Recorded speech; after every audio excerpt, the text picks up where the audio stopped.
এতগুলো টফি তোমরা কি ভেবেছো আমরা দোকান খুলবো?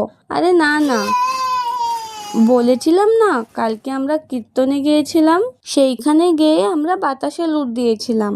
সেই জন্য তোমার দাদাভাই আজকে বলল বাতাসার সঙ্গে টফিও লুট দিব। লুটে বাতাসার সাথে টফি পেলে বাচ্চারা খুশি হয়ে যাবে, তার জন্য তোমার দাদাভাই আজকে এতগুলো টফি নিয়ে এসেছে। তারপরে আমি সব টফিগুলো মিক্স করে নিয়ে কীর্তনে যাওয়ার জন্য রেডি হয়ে গেলাম। কীর্তনে যেয়ে দেখি আজ এত ভিড়, আজ লাস্টের দিন তো সেই জন্য মনে হয় এত ভিড়। আরে দেখো, আমার দিদি জামাইবাবুর সাথে দেখা হয়ে গেল।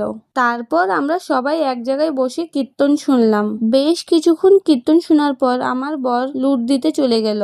আমি যেতে পারিনি, মায়াং ঘুমিয়ে পড়েছিল সেই জন্য। তারপর আমরা প্রসাদ খেতে এসে দেখি কত ভিড়, এইখানে কোথাও বসার জায়গাই নেই। কিছুক্ষণ ওয়েট করার পর আমরা প্রসাদ খেতে বসলাম। প্রসাদে ছিল ডাল ভাত, নিরামিষ তরকারি আর চাটনি।